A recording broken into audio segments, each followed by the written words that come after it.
ஓம் முருகா போற்றி, கந்தா போற்றி, கடம்பா போற்றி, கதிர்வேலா போற்றி, அறுபடை வீடு கொண்ட முருகப்பெருமானே போற்றி போற்றி. என் செல்ல குழந்தையே, மிக அவசரமான செய்தி உன்னிடம் பேசியே ஆக வேண்டும். இந்த முருகப்பெருமான் உன் விருப்பம் ஒன்று நிச்சயமாக நிறைவேறும்.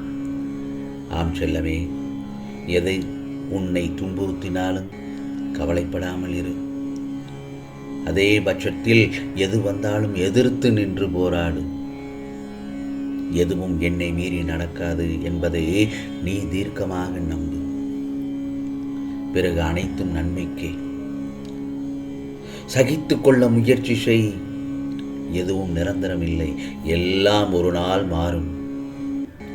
என்னை நம்பி வந்த உன்னை எத்தனை ஜென்மம் எடுத்தாலும் உன்னை தாங்கி நிற்பேன். இந்த முருகப்பெருமான் கிடைத்திருக்கும் இந்த நல்லதொரு வாழ்க்கையை எப்படி போராடி ஜெயிப்பது என்று யோசித்து, வாழ்க்கையில் வரும் மேடு வெள்ளத்தை கடந்து எப்படி மீண்டு வருவது என்று யோசித்து, கஷ்டங்களையும் துயரங்களையும் கடந்து வா என் செல்லமே.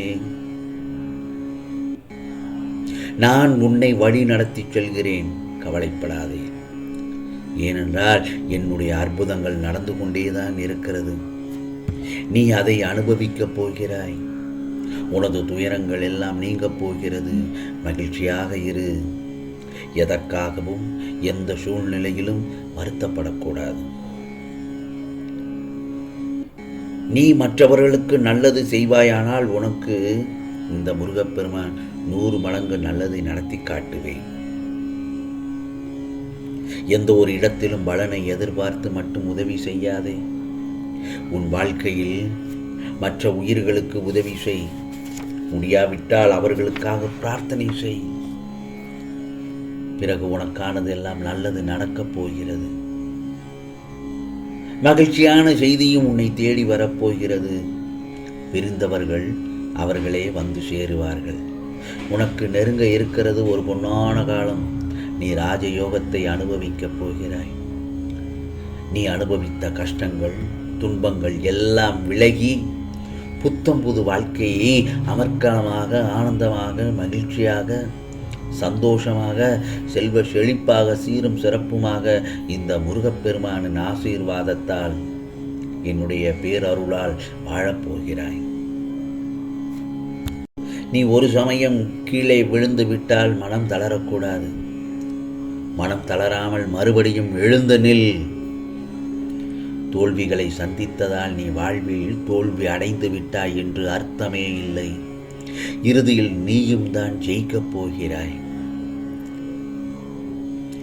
தோற்று போய் விட்டோமே என்று மனம் குறுகிய நிலைக்கு செல்ல வேண்டாம். வாழ்க்கையில் வெற்றி தோல்விகள் வந்து போவது இயல்பு.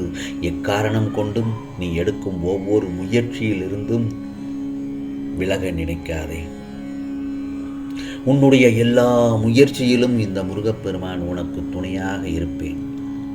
தற்போதைய நிலை, இதற்கு முன்பு இருந்த நிலை, அப்போது நீ அனுபவித்து வந்த வாழ்க்கையை எப்போதும் எந்த சூழ்நிலையிலும் மறந்துவிடாதே. யாருக்காவது உன்னால் முடிந்ததை உதவி செய். முடிந்தவரை உதவி செய்துவிடு. அதுவும் பசியால் இருப்பவனை கண்டால் உடனடியாக உதவிவிடு. யாரையும் புண்படுத்தும் வகையில் நடந்து கொள்ள நினைக்காதே. உனக்கு வாழ்க்கையில் சில நிகழ்வுகள் மனதை ரணமாக்கத்தான் செய்யும். அதேபோல சில நிகழ்வுகள் மனதிற்கு சந்தோஷத்தையும் நிம்மதியையும் கொடுக்கும். அப்படித்தானே? அவற்றையெல்லாம் ஏற்றுக்கொள்.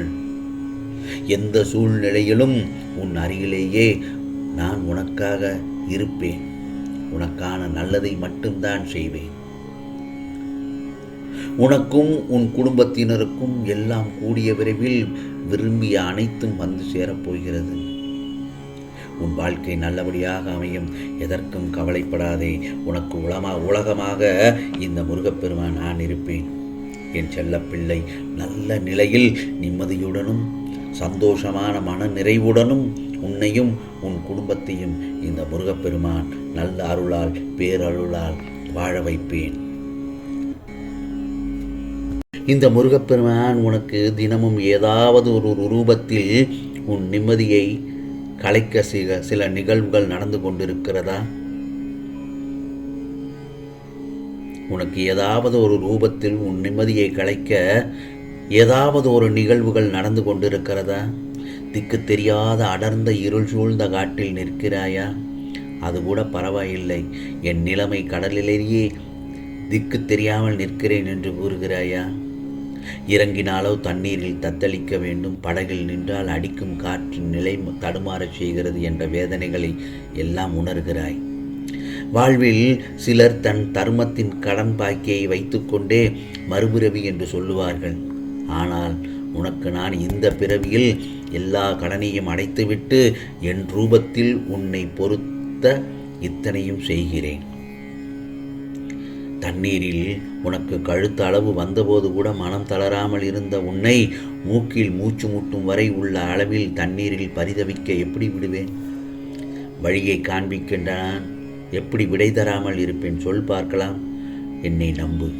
மேற்கூறிய நான் சொன்ன இந்த வார்த்தைகளை நம்பி பொறுமையாக இருக்க கற்றுக்கொள். எவ்வளவு பொறுமையாக இருக்க முடியுமோ, எத்தனை நாள் தான் இப்படி இருப்பது? போர்க்களத்தில் உள்ள கடைசி யுத்தத்தில் அல்லவா இருக்கிறேன். கையில் ஆயுதம் இருந்தும் மனதளவில் நான் வலிமை இல்லாதவனாக இழந்தல்லவா இருக்கிறேன் என்ற உன் உள்ள குமுறல் அனைத்தையும் நான் கேட்டுக்கொண்டுதான் இருக்கிறேன். நீ இதை மட்டும் உணர்ந்தால் உன் கையில் உள்ள அந்த ஆயுதத்தின் பலத்தை பல கோடி மடங்கு அதிகமான பலத்தை நான் தரப்போகிறேன். என்ன யோசிக்கிறாயா? அதனால்தான் உன் கையில் ஆயுதம் இருந்தும் அதை பயன்படுத்த முடியாதவாறு செய்தேன். இந்த முருகப்பெருமான் சொல்வது சரிதானே? நீ நினைப்பதை விட பல மடங்கு செய்ய உள்ளேன். பொறுமையாக இரு, நம்பிக்கையோடு இரு. நீ மனதளவில் மனவழியாலும் துன்பத்தாலும் வாழ்க்கையை வெறுமை கொண்டு கண்ணீரால் உறைந்து கலங்கி நிற்கிறாய். அதை பார்த்து நானே கலங்குகிறேன். இந்த நாள் வரை உனக்கு நான் காண்பித்த அற்புதங்கள் எல்லாம் சிறிய வடிவம்தான். இனிமேல் அடுத்து உன் வாழ்வில் அழகிய, நிம்மதியான, மகிழ்ச்சிகரமான, வெற்றியான நிகழ்வுகள் ஒவ்வொன்றாக வரிசையாக நடக்கப் போகிறது. இதை உன் மனதில் சந்தோஷமாக பதித்துக்கொள். ஏனென்றால் என்னுடைய வார்த்தைகள் நேரடியாய் என் வாயிலிருந்து கேட்பாய். நல்லதொரு வார்த்தைகளை. என் கைகள் உன் வாழ்க்கைக்கான விஷயங்களை செய்ய, என் கால்கள் உனக்கான விடியல் பாதையை அமைக்கிறது. அதனால் எதற்கும் பயப்பட வேண்டாம், கலங்க வேண்டாம். உன்னில் வெற்றி என்ற நிச்சயம், அருள் நிச்சயமாக கிடைக்கும்.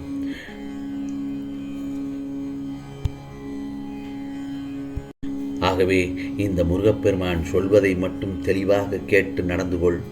நான் உனக்கு அமைத்து கொடுக்கும் வாழ்க்கை இது. உனக்கே உனக்கான வாழ்வு, மகிழ்ச்சியான வெற்றியான நிகழ்வுகள் நடக்கப் போகிறது. இது முருகப்பெருமானின் அருள் வாக்கு, சத்திய வாக்கு. ஓம் சரவண பவ, ஓம் சரவண பவ, ஓம் சரவண பவ.